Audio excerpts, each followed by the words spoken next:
All right, guys, today we are going to be sharing with you and showing you step-by-step directions on how to make the best homemade pizza dough that you can turn into pizza bites, bagel bites, French bread pizza, anything that you want to make it into. It is very simple and easy, but so delicious, and it's all from scratch. So let's get making homemade pizza dough. You can find the recipe in my newest book, Seed to Plate. Hey guys, today we are making one of my favorite things that I make all the time in all different ways is pizza. I'll turn about anything into a pizza crust and throw that good sauce on it that we've learned in the previous module, some good old cheese, and bake it. So I love pizza. So here's a really great recipe that I've been making for a long time that I found in a cookbook that I actually typed up for my kids back in 2014. So we are going to proof our yeast like you've learned in the previous module. So I've taken the water, sugar, and yeast and proofed it. And in my stand mixer, I am measuring out my flour and my spices. Now, you do not need to use the spices, but it does give the dough a different flavor. So if you'd like to try it, go for it. If you want to use one of them or all of them, go ahead, or put in your own spices and experiment and see what happens. But I like it just for an extra little flavor. Then I'm going to go ahead and pour in my proofed yeast. I'm going to attach my dough hook to my stand mixer, and I'm going to go ahead and turn it on low. Don't forget to add in the little bit of olive oil.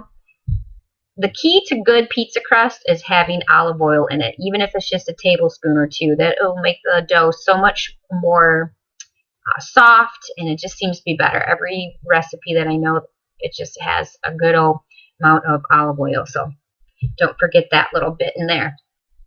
So you're going to mix it, and you're going to see that it's coming off away from the bowl itself and sticking around the dough hook itself. I'm thinking this is a little too dry, so I go ahead and just add in another tablespoon of water just to help it. And then I'm feeling like, okay, this is looking nice and soft. I'm going to pull it off from the dough hook, and then I'm going to put a little bit more of olive oil back in my bowl. And then we're going to put the dough back into the bowl and cover it for an hour. But you can see that I'm playing with the dough. It feels just like Play-Doh. It's nice and soft and elastic, smooth looking. So we're just going to go ahead and do the olive oil like I said, and then we're going to cover it for 1 hour.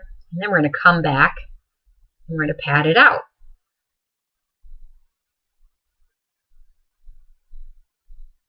I just turn it over to coat it. See, like that, just so it doesn't dry out. And then it makes it easier actually to pat it out onto the cookie sheet. Okay, it has proofed and it's doubled within an hour. If your kitchen is really cold, maybe put it in a warmer spot or put it in the oven where it's out of a drafty spot. It will proof differently between the different seasons, but that was cold during the winter, and within an hour it did that. That yeast that you buy, the active dry yeast, really makes things puff up real quick. So we're going to go ahead and I put olive oil on my sheet. You can see I did quite a bit, maybe 2 tablespoons. I think it makes the crust crispy, a little bit crispy, and I really like it, and then helps not stick, of course. And then there's some on my hands, so that helped me just kind of pat it out. So then I just kind of let that sit for about 10 or 15 minutes just to kind of get a little fluffy. A little fluffier. You can even go longer if you want really thick crust. I wouldn't go past a half hour. So set a timer. And then I poked a few holes just so they didn't bubble up, have bubbles anywhere when I was baking it. I'm going to top it with that homemade sauce, lots of cheese, and I had pepperoni. So I put pepperoni in this pizza today. But you could put any kind of toppings, dice it up. You learned how to dice veggies in the previous module, so you can put whatever you want on it. You can get crazy, right? Pineapple, anchovies, ham, sausage. I just like pepperoni, onion, and banana peppers. So we're going to cover it. Then we're going to preheat the oven to 400 degrees. Don't put it in prior to. We want to make sure it's nice and warm. So you're going to put it in for 20 minutes once it's preheated. Then you'll see that it's nice and bubbly after it gets done. An option is to hit your broil for 1 minute to make the cheese even get a little more browner. So it's up to you and how you guys work if you have a broiler on it. But check out that pizza. It's sizzling. I just pulled it out. All that cheese is popping. Then we're going to go ahead and cut it I want you to let it set for at least 10 minutes before you cut pizza. It's so hard because it's so tasty, but this way that the cheese will stay onto the crust itself. If you cut it while it's still hot, it'll slip and slide everywhere. So wait 10 minutes, come back and cut it, and then go ahead and devour.